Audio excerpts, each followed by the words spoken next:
Hi dear student, कैसे हो आप। आई होप आप अच्छे होंगे। मैं आज आपके लिए लेक्चर 4 लेकर आया हूँ, जो अपना चैप्टर चल रहा था जीवों में जनन। ठीक है, लेक्चर 3 में मैंने आपको अलैंगिक जनन करवा दिया था, एसेक्सुअल रिप्रोडक्शन करा दिया था। ठीक है, उसका कुछ एक स्टेप बच रहा था, कायिकी परिवर्धन। ठीक है, मैंने आपको एक तो विखंडन के बारे में बताया था, खंडन के बारे में बताया था, पुनर्जनन के बारे में बताया था,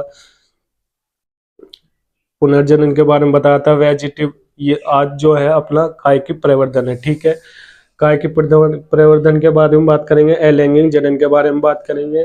आज जो होगा लेक्चर 4 में लैंगिक जनन के बारे में बात कर लेंगे। ठीक है, जब आप ये चैप्टर ले रहे हो तो आपके पास एनसीईआरटी होनी चाहिए। एनसीईआरटी, जब एनसीईआरटी साथ में लेकर बैठोगे तो आपको और भी अच्छे से समझ में आएगा। ठीक है बच्चों, अब अपना लेक्चर शुरू करते हैं। लेक्चर 4 है ये, जीवों में जनन। ठीक है, जीव जनन या जीवों में एक बात है, जीव जनन। ठीक है, ऑर्गेनिज्म, ऑर्गेनिज्म रिप्रोड्यूस,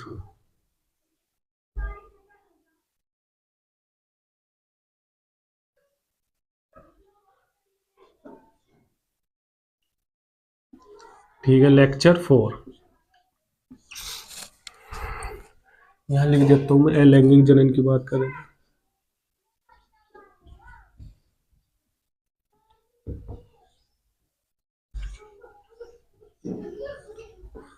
अलैंगिक जनन, इसमें क्या रह गया था अपन, इसमें रह गया था कायिकी,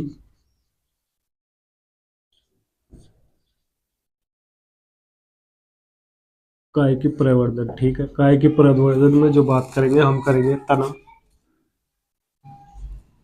जड़, तना और जड़ और पत्ती।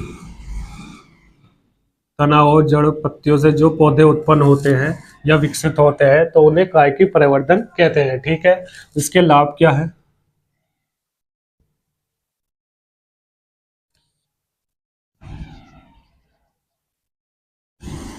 कायिकी परिवर्तन के लाभ जो है, कायिकी परिवर्तन के लाभ जो हैं, जैसे कोई पौधे, ऐसे बहुत से पौधे हैं जो बीज द्वारा उत्पन्न नहीं होते हैं, तो उनको हम एक कलम या रोपड़ से उत्पन्न कर लेते हैं, कलम या रोपड़ से उत्पन्न कर लेते हैं, या ग्राफ्टिंग के द्वारा उत्पन्न कर लेते हैं। ठीक है, तो इसमें जैसे कोई पौधे के, किसी पौधे की जेनेटिक या फल या फूल कम आते हैं, या उसके फलों में चेंज होता है। जैसे कुछ पौधे होते हैं, जैसे क्या इस बार फल ज्यादा आया है उन पेड़ों पर और अगली बार कम आया है, और ऐसी धीरे धीरे कम होता चला गया है, तो उसकी हम बीज उत्पन्न नहीं कर, बीजों के द्वारा जेनेटिक जो है वो परिवर्तन होता रहता है। ठीक है, तो जेनेटिक परिवर्तन ना होने के कारण, होने से बचते हैं, ना होने देने पर तो हम ये कायिकी परिवर्तन अपनाते हैं। इसका लाभ ये है। ठीक है, उसके बाद कायिकी परिवर्तन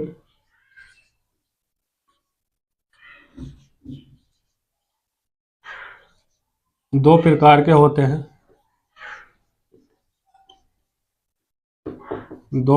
होते हैं, एक होता है प्राकृतिक,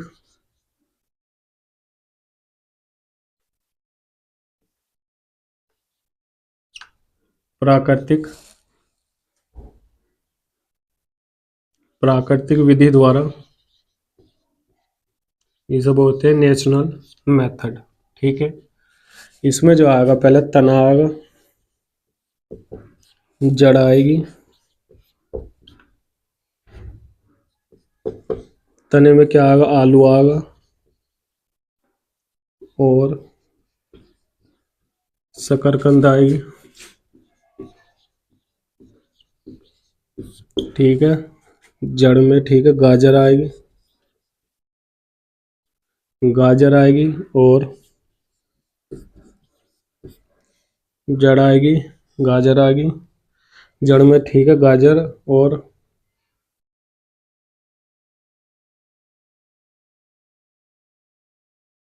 यहाँ जो अदरक आएगा, अदरक,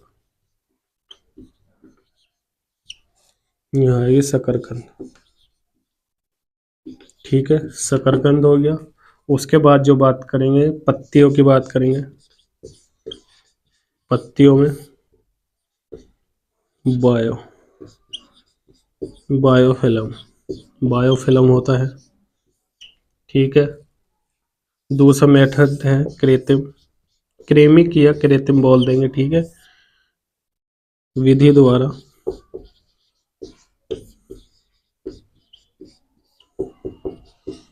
विधि द्वारा तो इसमें क्या होता है, रोपण या कलम। ठीक है। कतरन बोल देंगे। ठीक है। रियलिंग बोल देंगे। तीसरा मेथड है रिलेइंग। तो रोपण में जो आएगा, रोपण कलम में जो आएगा, आम आएगा, आम, अमरूद, आम, अमरूद, नींबू, नींबू हो गया, गुलाब। इसमें जो है कतरन में, ग्राफ्टिंग में गुलाब, गुलाब हो गया और गन्ना हो गया तुम्हारा। ठीक है। इसमें रियलिंग में आएगा, रियलिंग में आएगा चमेली, चमेली के फूल, चमेली का पेड़। ठीक है, चमेली का पेड़। उसके बाद जो बात करेंगे हम, ठीक है, प्राकृतिक विधि होगी, कृत्रिम होगी, कृत्रिम विधि हो गई दो प्रकार की। ठीक है। उसके बाद हम बात करेंगे लैंगिक जनन। ठीक है, लैंगिक जनन के बारे में बात करेंगे। लैंगिक जनन, इसको बोलते हैं सेक्सुअल रिप्रोडक्शन, रिप्रोडक्शन। ठीक है। इसमें जो है ये डबल 2% होता है, 2%। ये मैंने आपको शुरू वाले लेक्चर में बता दिया था। ठीक है, 2% होता है। तो इसमें जो है 2% होता है, जो नर होता है, नर जो होता है, नर युग्मक जो होता है, निषेचन, निषेचन,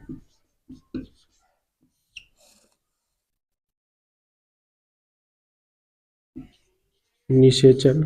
ठीक है, निषेचन जो होता है, निषेचन में क्या क्या होता है, नर जो होता है, युग्मक,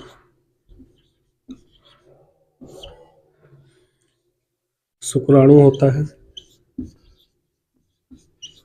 ठीक है, प्लस मादा, मादा भी युग्मक।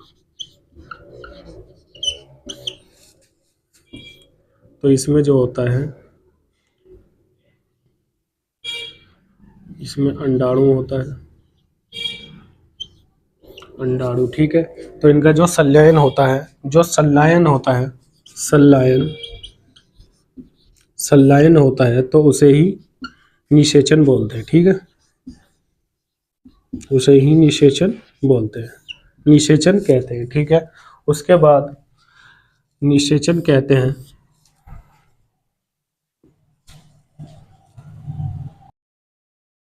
अब जो है हम इसमें जो बात करेंगे लैंगिक जनन की। ठीक है, निषेचन की जो डेफिनेशन होती है, जो इसमें इंक्लूड होता है, जो इंक्लूड यानी कि उसमें जो भाग लेते हैं, जो इस जनन में भाग लेते हैं, तो इसमें नर और मादा लेते हैं। ठीक है। इनमें ये युग्मक होते हैं और शुक्राणु होता है, एक अंडाणु होता है। ठीक है। इनका जो संलयन होता है तो उसे ही हम निषेचन बोलते हैं। ठीक है, संलयन यानी डिसफ्यूजन होता है, इसमें डबल पर्सन होते हैं। ठीक है, इसमें डबल पर्सन की जरूरत होती है, यानी कि नर और मादा इसमें भाग लेते हैं, उसे ही, जिसमें डबल पर्सन होता है या नर और मादा भाग लेते हैं तो उसे ही लैंगिक जनन कहते हैं। ठीक है। उसके बाद जो बात करेंगे हम लैंगिक जनन के लाभ, लैंगिक,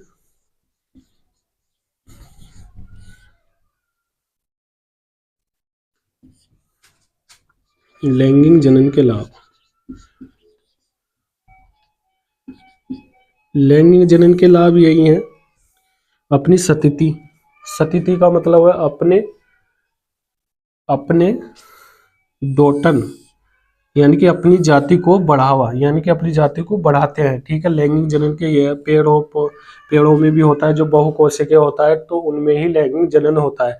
तो उनमें जेनेटिक जो मटेरियल होता है वो पीढ़ी दर पीढ़ी चेंजेस आने लगते हैं, पीढ़ी दर पीढ़ी बढ़ने लगते हैं। ठीक है, कुछ ही चेंज आते हैं। तो इसके लाभ यही है, अपनी जाति को बढ़ाता है। उसके बाद जो बात करेंगे लैंगिक जनन, लैंगिक जनन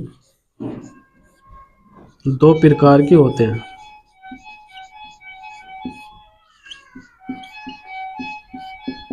दो प्रकार के होते हैं। ठीक है, दो प्रकार के कैसे होते हैं? एक तो पौधों में होते हैं,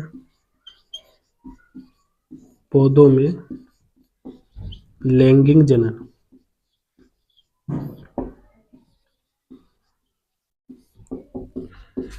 ठीक है, जंतुओं में लैंगिक जनन, जंतुओं में लैंगिक जनन,